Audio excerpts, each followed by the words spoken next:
নমস্কার বন্ধুরা, সবাই কেমন আছেন? তো আপনাদের মধ্যে ইতিমধ্যে সবাই জেনে গিয়েছেন কাস্ট সার্টিফিকেটের ফিজিক্যাল ভেরিফিকেশন কিন্তু শুরু হয়েছে। বিভিন্ন এসডি অফিসে কিন্তু এই মুহূর্তে কাজবাজ চলছে ফিজিক্যাল ভেরিফিকেশনের। সব এসডি অফিসে এখনো পর্যন্ত শুরু হয়নি, কিছু কিছু এসডি অফিসে কিন্তু শুরু হয়ে গিয়েছে। তো এটা আমি অনেক আগেই আপনাদের সাথে একটা নোটিশ শেয়ার করে এটা আলোচনা করে দিয়েছিলাম। তো দেখুন, এখানে অনেকেই সেই কাস্ট সার্টিফিকেটের ফিজিক্যাল ভেরিফিকেশনে গিয়েছিল এবং একটা কমন কমেন্ট কিন্তু আপনাদের মধ্যে অনেকেই করেছেন। কমেন্টটা হচ্ছে যে, দাদা সেখানে কিন্তু আমাদের বলছে যে 1950 সালের আমাদের জমির দলিল দরকার। তো 1950 সালের দলিল যদি না হয় সেক্ষেত্রে কিন্তু তারা ভেরিফিকেশন করবে না, এমনটাই কিন্তু এসডি অফিস থেকে ডিরেক্টলি বলে দিচ্ছে। তো এটা কিন্তু খুবই একটা খারাপ বিষয়। 1950 সালের দলিল কিন্তু সবার কাছে নেই, এবং আপনি যদি অফিসিয়াল নোটিশ দেখেন বা অফিসিয়াল যে রুলস রয়েছে সেই রুলস হিসাবে যদি আপনি দেখেন, সেক্ষেত্রে কিন্তু এই 1950 সালের দলিলটা ম্যান্ডেটরি না। এটা আমি আগেও আপনাদেরকে বলেছি। তো আজকে আমি একটা নোটিশ আপনাদের সাথে শেয়ার করব, যে নোটিশে বিষয়টা মেনশন করা রয়েছে। দেখুন, আমি যে নোটিশটা আজকে আপনাদের সাথে শেয়ার করছি এটা কিন্তু কোনো ধরনের ওয়েবসাইটে আপনি পাবেন না। নোটিশটা কিন্তু ইন্টারনাল একটা নোটিশ। আর আগেও আমি আপনাদেরকে বলেছি, সব নোটিশ কিন্তু ওয়েবসাইটে দেওয়া হয় না। তো আপনাদের মধ্যে অনেকে ফেক বলে দাবি করতেই পারেন, আমার কাছে কোনো প্রুফ নেই, কারণ অফিসিয়াল ওয়েবসাইটে কিন্তু এটা দেওয়া নেই।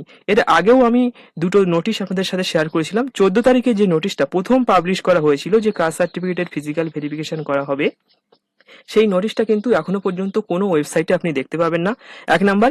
এবং 2 নাম্বার, আরেকটা নোটিশ আমি আপনাদের সাথে শেয়ার করেছিলাম, যেখানে আমি বলেছিলাম যে কাস্ট সার্টিফিকেটের ফিজিক্যাল ভেরিফিকেশনটা শুরু হবে এবং এটা ব্লক ওয়াইজ আপনাদের নাম আসবে, যাদের যাদের নাম আসবে সেখানে কিন্তু ভেরিফিকেশন হবে। এবং আপনাদের মধ্যে অনেকেই কমেন্ট করেছেন যে, দাদা এটা ফেক লিস্ট, আপনি ভিউ পাওয়ার জন্য এরকম ভুলভাল তথ্য ছড়াচ্ছেন। তো আমি আগেও আপনাদেরকে বলেছি, এই চ্যানেলে কোনোদিন কখনো কোনো ধরনের ফেক ইনফরমেশন শেয়ার করা হয় না। এটাও কিন্তু আমি আগে আপনাদেরকে বলেছি, এবং আমি বলে দিয়েছি যে এটা কিন্তু কোনো অফিসিয়াল না। এটা আমি ইন্টারনালি পেয়েছি। আজকে যে নোটিশটা শেয়ার করবো এটাও কিন্তু ইন্টারনাল নোটিশ, কোনো ধরনের অফিসিয়াল ওয়েবসাইটে আপনি নোটিশটা পাবেন না। তো আপনার ইচ্ছে হলে আপনি বিশ্বাস করতে পারেন, না হলে নাই করতে পারেন। তো আসুন আমরা নোটিশটা একবার দেখে নেব। তো তার আগে বলে দিই, আপনি যদি নোটিশটা নিতে চান বা আপনি যদি নোটিশটা নিয়ে নিজে পার্সোনালি পড়তে চান, সেক্ষেত্রে আপনি আমাদের টেলিগ্রাম চ্যানেলে জয়েন করতে পারেন। সেখানে কিন্তু আমি যত পিডিএফ আসে বা গভর্নমেন্ট যত জব সংক্রান্ত যত তথ্য আমার কাছে আসে সেগুলো কিন্তু আমি শেয়ার করে দিই। আপনারা চাইলে টেলিগ্রামে জয়েন করতে পারেন। তো দেখুন, এখানে নোটিশটা যেটা এখানে এসছে, তো এখানে যে ওয়েবসাইটটা দেখছেন যে অনগ্রসর কল্যাণ, তো এটাতে কিন্তু আপনি নোটিশটা পাবেন না। আগেও আমি বলেছি, এখনো বলে দিলাম। তো দেখুন, এখানে এই যে ডেটটা আপনি দেখছেন এটা কিন্তু কালকের ডেট। তো কালকেই নোটিশটা আমার কাছে এসছে। তো এটা একটা ইন্টারনাল নোটিশ। কোত্থেকে এসছে সেটা কিন্তু আমি আপনাদেরকে এই মুহূর্তে বলতে পারবো না, সেটা কিন্তু বলা যাবে না। তো এখানে আমি আপনাদেরকে দেখিয়ে দিচ্ছি যে নোটিশে কি বলা হয়েছে।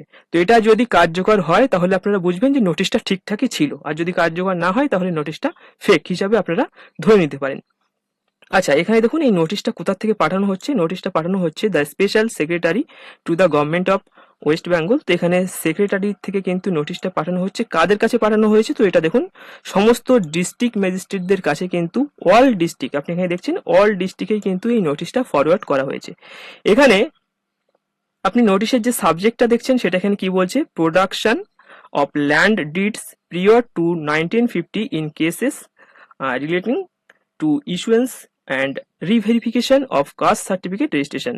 তো এখানে নোটিশটা কি নিয়ে লেখা হয়েছে? নোটিশটা লেখা হয়েছে যে 1950 সালের যে দলিলের ব্যাপারটা নিয়ে কিন্তু নোটিশটাতে এখানে একটা একটা এখানে লেখা হয়েছে। তো কি লেখা হয়েছে আমরা একবার জেনে নেবো। তো এখানে বলছে, sir or madam, it has come to the notice this department through the various representations that the certificate issuing authorities are insisting upon the production of land deeds, particularly deeds prior to 1950। তো আমি এটা পড়ে নিয়েছি।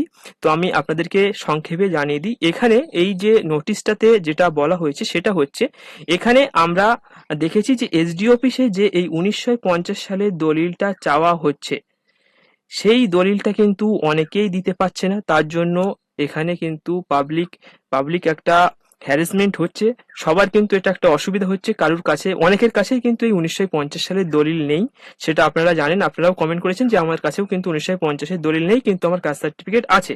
তো এই বিষয়টি নিয়েই কিন্তু এখানে লেখা হয়েছে। তো এখানে স্পেশাল সেক্রেটারি অল ডিস্ট্রিক্ট ম্যাজিস্ট্রেটের কাছে এই বিষয়টি জানিয়েছে কি জানিয়েছে, যে এখানে কিন্তু এটা কোনো ম্যান্ডেটরি না। এখানে কিন্তু আপনি যে এই যে একটা এই যে একটা নাম্বার দেখছেন, এই যে নাম্বারটা দেখছেন, তো এই নাম্বার অনুযায়ী আপনি যদি দেখেন এখানে যে আমাদের রুলস রয়েছে, সেই রুলসের এই যে নাম্বারটা দেখছেন, এই নাম্বার অনুযায়ী যদি দেখেন সেক্ষেত্রে এখানে ক্লিয়ার ভাবে একদম মেনশন করা রয়েছে যে এখানে এই যে ল্যান্ড ডিড এটা কিন্তু ম্যান্ডেটরি নয়। তো এটা মানে যদি নাও থাকে সেক্ষেত্রেও কিন্তু সে এসসি এসটি ওবিসি হতে পারে। তো এটা কিন্তু একদম দিতেই হবে এরকম কিছু না। আমি আগেও আপনাদেরকে বলেছি, কিন্তু অফিসে এটা মেনে নেয়নি। মানে আমি যখন কাস্ট সার্টিফিকেট বানিয়েছিলাম সেখান থেকে কিন্তু এই বিষয়টা আমি জেনেছিলাম যে তারা বলেছিল, আমি কিন্তু নিজে কোনো ধরনের এরকম দলিল সাবমিট করে কিন্তু কোনো কাস্ট সার্টিফিকেট পাইনি। ঠিক আছে, আমি কোনো ধরনের দলিলই দেইনি। তো এখানে এই যে দলিল যেটা রয়েছে এটা কিন্তু কোনো ম্যান্ডেটরি থিংস না। যদি ম্যান্ডেটরি হতো সেক্ষেত্রে কিন্তু আমার কাস্ট সার্টিফিকেটটা হতো না। সেই জন্য আমি আপনাদেরকে বলেছিলাম যে দলিলটা কিন্তু কোনো ধরনের ম্যান্ডেটরি না, সেটাই কিন্তু এই অ্যামেন্ডাম অনুযায়ী এখানে কিন্তু মেনশন করা রয়েছে। এবার এখানে লাস্ট লাইনে কি বলছে, লাস্ট লাইনে এখানে বলছে যে এখানে সবার কাছে রিকোয়েস্ট করা হচ্ছে যে এখানে আপনারা এই বিষয়টিকে দেখুন এবং আপনারা এই যে সমস্ত ক্যান্ডিডেটরা আসছে তাদেরকে কিন্তু হ্যারাসমেন্টটা এইভাবে করবেন না। আপনারা কিন্তু এই যে দলিল ছাড়া বাদ বাকি যে প্রসেস রয়েছে সেই প্রসেস অনুযায়ী আপনারা ভেরিফিকেশনটা করুন। এই নোটিশটাতে কিন্তু এটাই বলা হয়েছে। দেখুন এটা এই যে নোটিশটা রয়েছে এখানে কিন্তু একটা ডেট দেওয়া রয়েছে 27/7/2026, বাট এখানে নোটিশটা পাবলিশ করা হয়েছে 22/7/2026। আপনার মনে প্রশ্ন আসতে পারে যে নোটিশটা ফেক হতে পারে। আমরা এই 27 তারিখে এই যে অনগ্রসর কল্যাণ .gov.in যে ওয়েবসাইটটা রয়েছে এই ওয়েবসাইটতে হয়তো আমরা দেখতে পারি, নাও দেখতে পারি নোটিশটা, কারণ এটা একটা ইন্টারনাল নোটিশ। আর এখানে সাইনগুলো আপনি দেখছেন যেটা কিন্তু একটা অরিজিনাল সাইনই কিন্তু এখানে রয়েছে। তো ফেক হলেও হতে পারে, আমি একদম কনফার্ম করে কিছু বলতে পারছি না, কারণ এটা ইন্টারনালি কিন্তু পেয়েছি। তো এখানে একটা বিষয় আপনি ক্লিয়ারলি এখানে দেখতে পেলেন যে এই নোটিশে ক্লিয়ার ভাবে বলা হয়েছে যে এখানে ক্যান্ডিডেটদের কিন্তু হ্যারাসমেন্ট করা যাবে না। এখানে কিন্তু মানে জমির যে দলিল রয়েছে সেটা কিন্তু ম্যান্ডেটরি নয়।